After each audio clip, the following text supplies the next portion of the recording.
before I leave. First of all, let me thank you all for taking the time to come to the Pakistan Embassy residence this evening. Um, I have a lot to say, but I'm going to try to restrict myself to a few words. This is a big transition, and like death and taxes, and I honestly, I tell you, I do pay my taxes. I'm relieved to hear. Of course, are a real certainty, and one of the things that I think we need to take in our stride. After a very eventful 18 months in Washington, D.C., as Pakistan's ambassador, I am looking at actually three transitions. The first, of course, is the historic election held in Pakistan, after which one democratically elected government is succeeding another democratically elected government. Thank you. And that's a first in Pakistan's history, and I'm confident that this will be the first of many, many more, which has already taken Pakistan by a quantum leap into another league of countries entirely.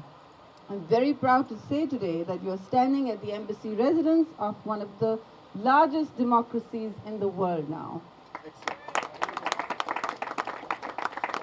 This election also gave us one more compelling reminder of Pakistan's unique resilience, its catalogue of everyday braveries. And it would be remiss for me not to recognize that. Hundreds died to the bombs of the terrorists who sent out daily warnings. This is in the run-up to this election, daily warnings drenched in the blood of innocent citizens against voting, against this election, against democracy, exhorting voters to stay home and trying to change the game for a very important event in our national life. But I'm happy to say, in the most powerful message that Pakistan could have unanimously given, our nation stared down firmly and unequivocally all those terrorists who tried to block their right to vote. Almost 30 people just died that actual day to the bullets. They went down to the bullets of the militants. But Pakistan stayed firm in its resolve. Its people stood up, and as in the 2008 election, chose the power of the ballot over the bullet. I'm very proud of my country today, and I join you in celebrating it. Thank you. The second transition that impacts Pakistan, and it's something that we discuss with our excellent interlocutors in Washington, is going to be the ongoing drawdown of NATO forces next door in Afghanistan and the handover of security responsibilities to Afghan forces. As my leader, Benazir Bhutto, always said, democracies prefer to bet on peace. And certainly Pakistan has been doing that by and large, and I'm confident that Pakistan will continue on the path to promoting stability and peace in the region, both with Afghanistan and India. There is no silver bullet, as some of us know, to a stable and prosperous Afghanistan, where all stakeholders should have an interest in democracy and inclusion. But that is certainly the policy path Pakistan has been actively and very diligently pursuing in partnership with the United States. The third transition is why we're all gathered here tonight. It is time for me to move on after 18 months as Pakistan's ambassador to the United States. It's been a pleasure and an honor. I can use any number of adjectives to describe those 18 months.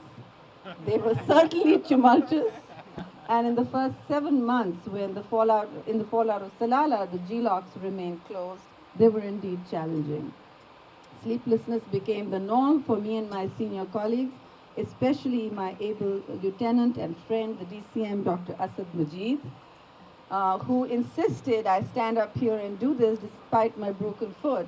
And I say thank you to him and all my brilliant team at the embassy, and more of that later.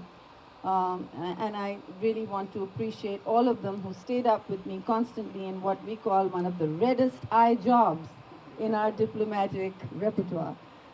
Traveling took such a high toll, and constantly shuttling between Islamabad and Washington took such a high toll that the previous special representative for Afghanistan and Pakistan, my dear friend Mark Grossman, who was just here yesterday looking at my leg, we both broke a foot each.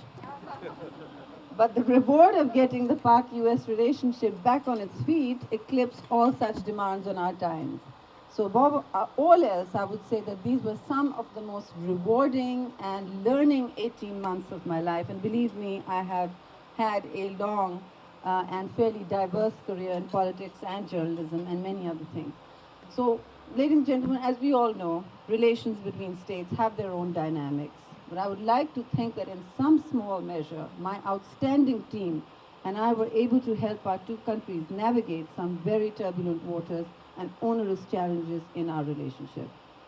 Throughout this endeavor, I was guided by two firm beliefs. One, it is in Pakistan's best interest to have a sustained, good relationship with the United States on the basis of mutual respect. Two, it is also in the US's national interest to have a long-term, transparent relationship with Pakistan, a country much commented upon in the US, but in reality, little understood, I'm afraid, and even less appreciated. I'm fortunate that I found friends on the US side, many of whom are here this evening, who shared this vision with me, and together, guided by our respective leaderships, we were able to steer the bilateral ship to calmer waters. So thank you for that, Ambassador Pierce. As I leave Washington, I have the satisfaction of knowing that Pakistan and the US are on the cusp of what we call a new normal, a less hyperbolic relationship, perhaps, but one founded as much on the sustainable continuum of shared democratic values instead of only the sharp edge of strategic compulsions, which are usually passing.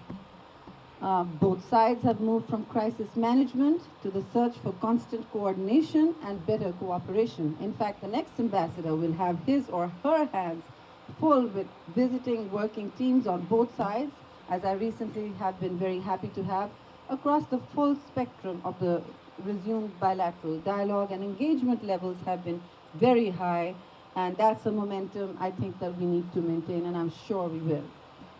Wherever we are today, I can certainly say with some conviction that our bilateral relationship will be the stronger for being founded on more transparent and predictable foundations, in the interest of building hedges against recurring fragility that has sometimes made this relationship vulnerable. We have worked very hard to bring clarity and candor into our discussions, as both are critical components for bridging the trust disconnect we often encounter between the policy communities of both countries.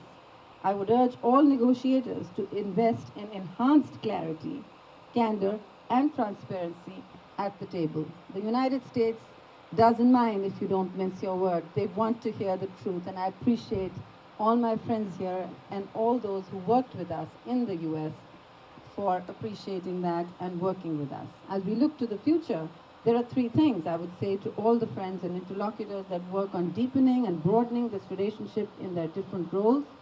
One, look to trade as the engine of enhanced partnership, trade and business opportunities. These are the ways forward, and be more attentive about its power to transform the dynamics of the relationship in a more sustainable timeline. Two, reach out to each other as real partners, which is English for saying, despite the challenges in doing so, the United States now needs to find a path to ending drone strikes on Pakistan's territory. This kind of footprint roils anti-American discontent and fuels the cognitive disconnect between the two nations, to a point where Americans ask why Pakistanis bristle at the thought of an anti-terror tool when they try to fight it all the time themselves. I raise this issue here not just as a Pakistani ambassador reflecting sentiment on our street and across the board in Pakistan, but as a friend of the United States. Because every time there is a drone attack back home, 15 news channels all over Pakistan broadcast the image of a US-fueled drone attacking our soil, while the people here do not see it. That image does not repeat itself here, and there is very little knowledge of it. So immediately, that is one big reason for what I call a persisting cognitive disconnect between the two peoples. One side asks, but we're putting this much aid into your country, why don't they like us? The other says, well, we're telling you why. And I do need to say that you are doing a service to the relationship by telling some truths. And I think this is the spirit in which we say all this. And so this is one thing that has to change if we are ever to be sanguine that we are on the path to an upward, bilateral, sustainable trajectory. Terrorism is as much Pakistan's own battle as poverty or illiteracy. We don't need a foreign instrument of attack that adds the baggage of false choices, complicates the discourse. That should be very simple. Pakistanis are all standing up to terrorism in their daily lives and will continue to do so. And thirdly, let me just say, let us learn to acknowledge each other's roles in the good work we do. And I think we have some wonderful friends who continue to do that. And desist from a deluge of constant public blame apportioning. We live in a tough, volatile neighborhood, and I agree we have a long way to go in terms of good self-governance, but while we are on that path, I take this opportunity to say to the people of the United States, stand by our side as you have done so many times in history, but stand by us as long-term friends for the right reasons, and we can achieve many breakthroughs together. I'm happy to say that, again, many of our interlocutors and friends in Washington do think along those lines.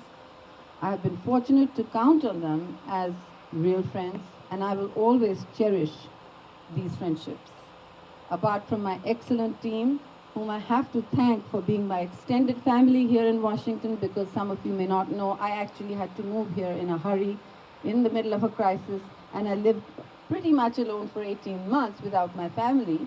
I have to thank my husband, who racked up thousands of air miles between DC and Islamabad in an attempt to keep me smiling. So here I am in front of you to thank you for your patience, and I hope that you will all assiduously ignore travel advisories and travel to Pakistan. God bless Pakistan and the United States of America and the friendship between our two great countries. Thank you very much.